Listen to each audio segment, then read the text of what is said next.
Welcome back to 50 States, 50 Murders, the podcast taking you, the listener, on an auditory road trip across all 50 states while discussing 50 different murders. Thank you for tuning in to episode 4. Dakota, where are we going to be traveling for episode 4 today?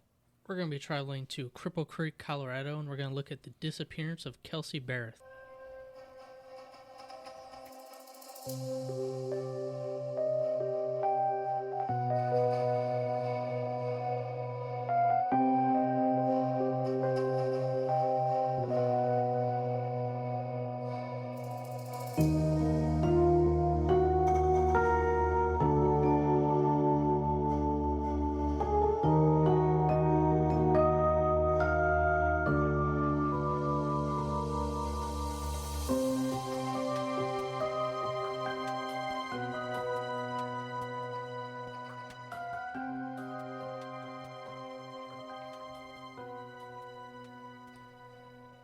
This week we'll be covering the murder of Kelsey Berreth. This is a murder that took place 4 years ago in the state of Colorado. But before diving into the case of Kelsey Berreth, let's take a quick moment to mention the state we're traveling to this week, as well as some notorious murders that took place.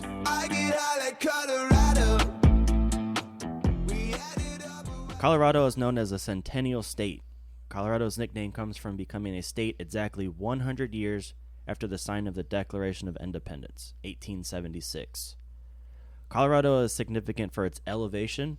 Its capital is known as the Mile High City. Colorado is a state for the outdoorsman. It's known for Rocky Mountains, rock climbing, whitewater rafting. They have 4 different national parks. It's a state for adventurists, I would say. Yeah, so let's talk about some murder in the state. In 2020, Colorado ranked 29th out of 50 in murder per capita with 294 murders, so that's 5.1 murders per 100K. However, as we begin to dive into the topic of murder, we're going to see that the state of Colorado has quite a bloody history, dating all the way back to the 1800s, leading up to present day. Yeah, so let's go ahead, and we have some lesser-known famous cases that people listening probably have never heard of, but go ahead and kick us off with some of these lesser-known cases before we talk about the big ones. Okay. Our first one got a guy named Alfred Packer. He's known as the Colorado Cannibal. He was a survivalist, and he was famous for killing 5 men and then eating them. Okay. These Nice. 5 guys, he was traveling with them. They were searching for some gold during the winter of 1874. So, Okay. My guy took survivalist to a whole new meaning. yeah. And then another lesser-known case, Adolf Coors III. He was the heir to the Coors Beer Empire. He was also the CEO at the time. On February 9th, 1960, he was kidnapped and murdered by a prison escapee who was paroled after 20 years. Okay. All right. So those are our lesser-known cases. And we have 5 famous cases that I think anyone listening is probably going to know about. Ted Bundy. Everyone knows who Ted Bundy is. He was an American serial killer, confessed to 30 different murders between 1974 and 1978. Now, Ted Bundy's not from Colorado, but the reason we make mention of this is because he escaped prison twice. Both times he escaped were in the state of Colorado. So their security system, their prison setup might not be the best. But in 77, Bundy decided to act as his own lawyer. Most times people will tell you it's not a great idea, but in this case, it was actually a pretty good idea. Because he was technically a lawyer, they had to free him of his handcuffs, his shackles, and during a recess, he asked the judge, hey, I need to go to the library. I need to get some access to study a little bit on what I'm trying to get myself freed of. This was allowed, and in the library, he jumped out of the second-story window, fled, and 6 days later, he was recaptured. That being said, December of 1977, once again, Colorado custody, he was able to escape through the ceiling of his jail cell, climbing through the crawl space, which landed in the chief jailer's apartment, changed into his street clothes, stole a car, and then fled all the way down to Florida. So Colorado, I'm assuming they probably fixed some things since Ted Bundy came through. What's next? What do we got? Yeah, next up we got probably the most famous murder case in U.S. history, John Benet Ramsey. She was a child beauty queen, and she was only 6 years old at the time that she was murdered. And there's a lot of weird things that go on with this. Yeah. So, her parents said she was kidnapped. They found a ransom note, all that. But they ended up finding her in her own basement. Very weird. Yeah, Christmas of '96, she was found. They didn't charge anybody, but thousands of people have been interviewed. Pretty much everyone who's ever come in contact with the family has been interviewed over the years, and it's still something that people try to figure out. Yeah, it remains unsolved to this day, but there is a lot of belief, a lot of different theories that John Bonet's brother Burke is in fact the murderer. I don't know if you've really seen any of those stories, or but there's just he had a lot of things going on, and there was a lot of jealousy, and because she was found in the basement of their own home, it's weird. So a lot of thoughts on Burke as the murderer, but that is still unsolved, and at this point it's possible it probably never will be. No, it won't, but I do think it was him. He's had an abusive past towards her. He hit her with a golf club before. Okay. Left a nice little scar. That was about a year before she died.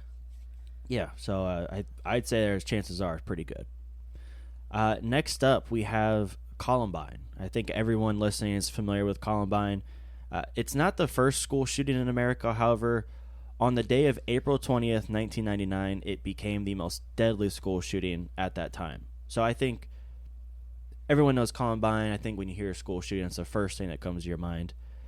Two seniors, Eric and Dylan, went into school. They murdered 12 students, one teacher, and then themselves. There's 21 injured. And when Columbine happened, we were just 8 years old, but I still personally remember it being such a big deal. Now, sadly, I don't want to say normal, because school shootings are never normal, but it's now a lot more commonplace for it to happen. It seems like every week there's a new one. Since Columbine, 376 school shootings in America. So, yeah, and Eric and Dylan have, it's kind of fucked up to say, but they've kind of turned into martyrs for some people. Yeah. It's believed they did it because they were being bullied. Yeah. So they were the deadliest at the time. The deadliest now is Virginia Tech. Okay. We'll talk about that more, but the shooter at Virginia Tech mentioned that he looked up to Eric and Dylan. Yikes. Yeah, some great role models. And Adam Lanza, Sandy Hook, Yep. Same thing with him. All right. Did you know that it was actually not planned to be a school shooting? It was actually a failed school bombing. Oh, okay. I did not. Yeah, they put a bunch of pipe bombs in duffel bags and put them under the cafeteria tables. And the plan was to have those go off and kill hundreds. They didn't want to kill... They ended up killing 12 people. Sure. Or 13 people.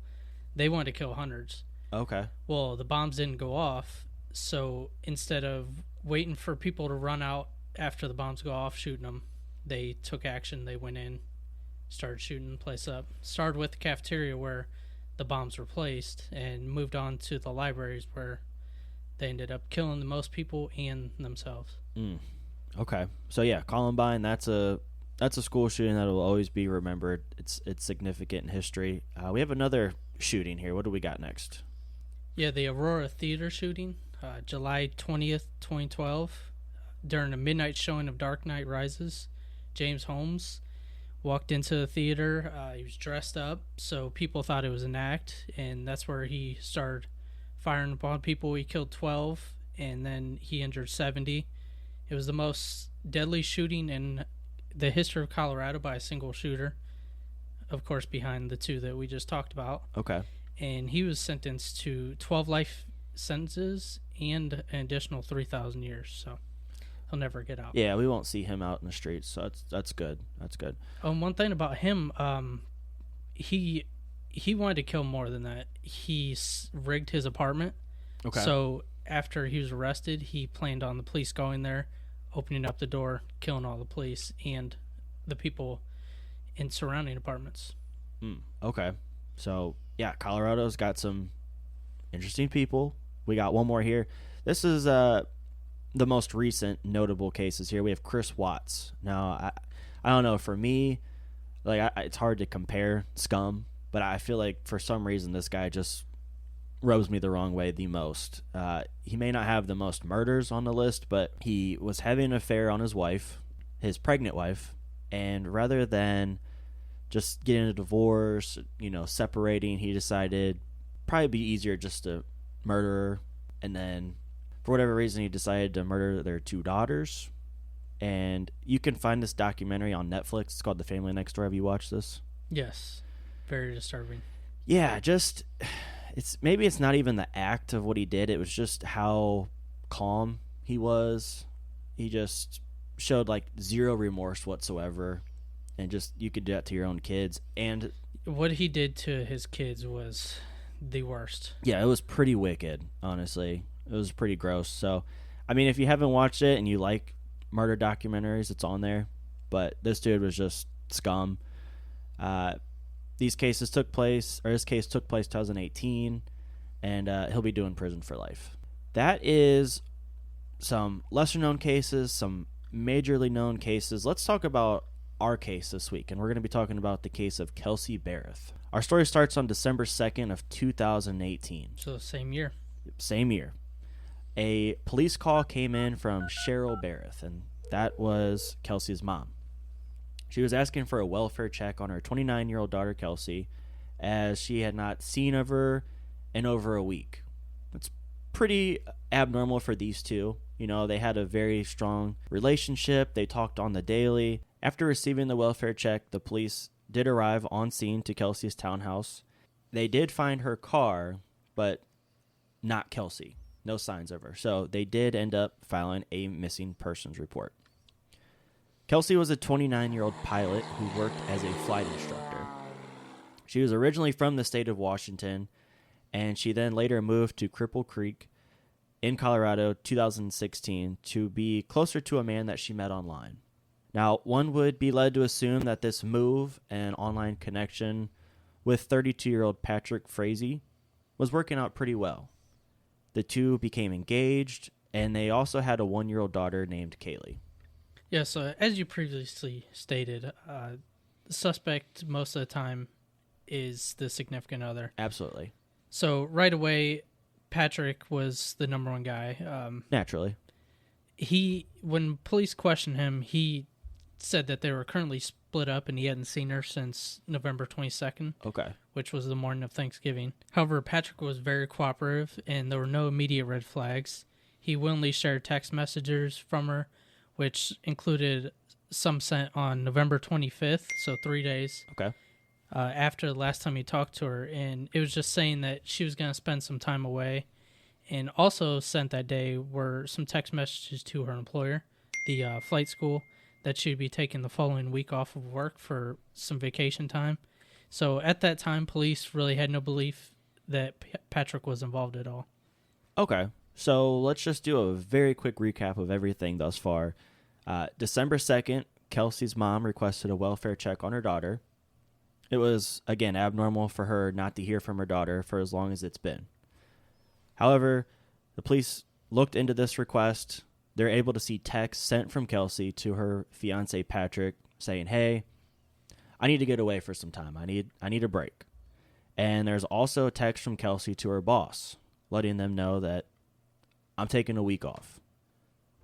So both of these texts were sent on November 25th, as you said, 7 days prior to the welfare check, a week exactly.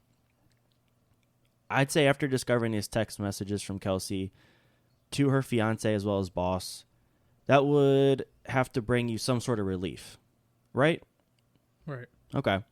Sounds like she just needed to disconnect from the outside world. Maybe turn her cell phone off, maybe delete her Facebook. I feel like everyone's done that once or twice in their life. I've done it a couple times. Exactly. So it's not strange. However, we did mention she had a daughter at the time. I'd say it probably is kind of weird not to like check in daily, like, hey, how's her daughter? Yeah. This and that. So 1-year-old. Yeah. So it's not like it's a teenager. It's a little 1-year-old. Exactly. So, not too strange to disconnect, but it is a little odd to just go ghost and not check on your daughter at least once or twice. So let's go back to the second was the welfare check. Yes. And we're going to fast forward a little bit, a couple weeks. Although Kelsey was engaged, it was not her fiance that was at the forefront of finding her, but instead her parents. So they traveled from Washington to Colorado in hopes to help find her daughter. And now we're a full 11 days from the welfare check on the 2nd. December 13th, a vigil was held for Kelsey. It was led by her parents. Same as the press conference a couple days earlier, her fiance was not there. Okay. So he Red just flag. doesn't care. Yeah, that's odd. It's weird. So it was around this time that while staying at Kelsey's townhome, her parents discovered blood under her toilet seat. So that led police to investigate, and they found blood residue everywhere. The blood, or the walls, the tub, the sink, and then her mom noticed that there were no rugs or towels in the room. They were all just gone. So this led police to treat more than a missing person case, and a day later they were once on to Frazee again. Despite these two being engaged and having a child, the two of them did live separately. They were split. So police went to the Frazee Ranch for a 2-day search that unfortunately brought nothing. But there was a break in the case that happened when the cell phone records were released, and there were pings of Kelsey's phone from a location near that same ranch. Yeah, and the significance of this is a small town. Cripple Creek only has around 1,000 people. Okay. So there are only a couple cell phone towers. Sure. There's one closer to Kelsey's house and then one closer to Frazee. They live on like the opposite side of town. Okay. So from that, something strange then happens. After that ping, a couple days later it pinged again, this time 700 miles away in Idaho, before completely just shutting off. Now, his alibi included saying that he left Kelsey's house early the morning of November the 22nd, after picking up their daughter. This was proved to be a lie thanks to the help of a neighbor's camera. Footage shows Kelsey and Patrick both entering her house as she carried items that she got from a grocery store at 1 p.m., and the footage of him leaving with their daughter, which was around 4 p.m. And those times check out because the last known footage of Kelsey in public was around noon at the grocery store. Okay. So in these 3 hours, from 1 to 4, this is when police believe that this is when he killed Kelsey, because there is no footage of her ever leaving again. It took a full month, but on December 21st, Patrick was arrested for the murder of Kelsey Berreth. Now, on Patrick's phone records, he had a call to someone in Idaho, but it wasn't Kelsey's phone. So it ended up being a nurse by the name of Crystal Lee, an ex-girlfriend of Frazee. Police reached out to Lee by phone for an interview, and she said she hadn't talked to Frazee in a couple months. But then after realizing they had the phone records, she was caught. She hired a lawyer and started to cooperate. So before confessing, she was able to strike a plea agreement, giving her lesser charges for being involved. She mentioned how Frazee called her to tell her that she had a mess to clean up. That mess, she found out to be 2 days later after driving to Colorado, was a crime scene.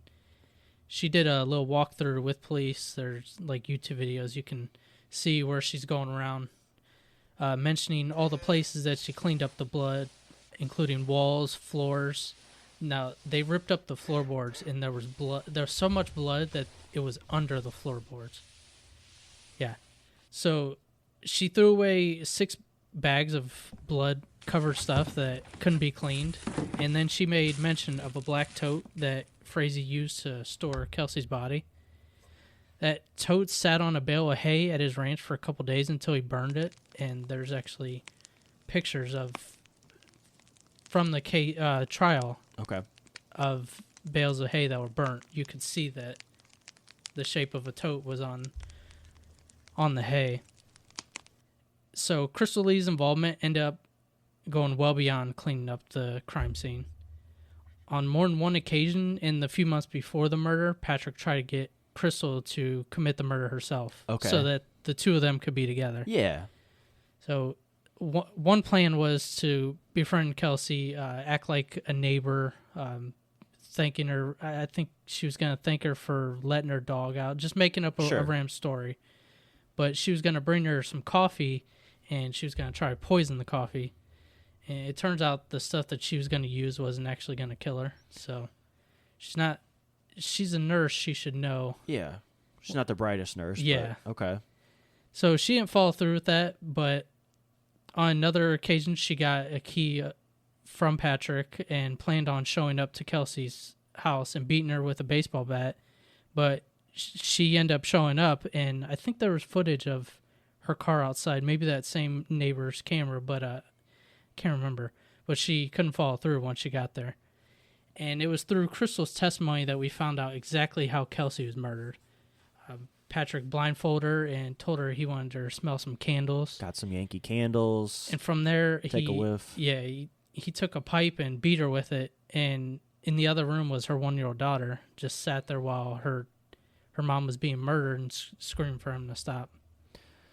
Yeah, so this is our second case thus far where 2 people are involved in the murder. But the sentences that were handed out much differently in this one. Patrick received life without parole plus 156 years. So another person in Colorado that is never going to see the light of day. Crystal, on the other hand, she received a much lesser charge of tampering with evidence and only received 3 years in jail. Do you agree with that? Hell no. That's unbelievable. She planned on killing her multiple occasions, and they didn't. I mean, I guess they couldn't use that against her. That was part of the plea. But man, that is fucked. It's crazy. Yeah, so she's free now. It's been almost 5 years since this case. She's a free person. So before closing out this case, something that really stood out to me personally after researching this, we mentioned in this story that they both shared a daughter together.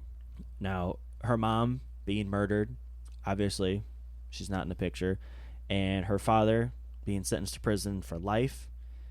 The custody of the child becomes an immediate question and concern. So what happened, Patrick's mother was originally fighting for custody. However, quote-unquote, allegedly, I found several different sources that claim that Patrick's mother was present at the ranch and watched as he burned her body.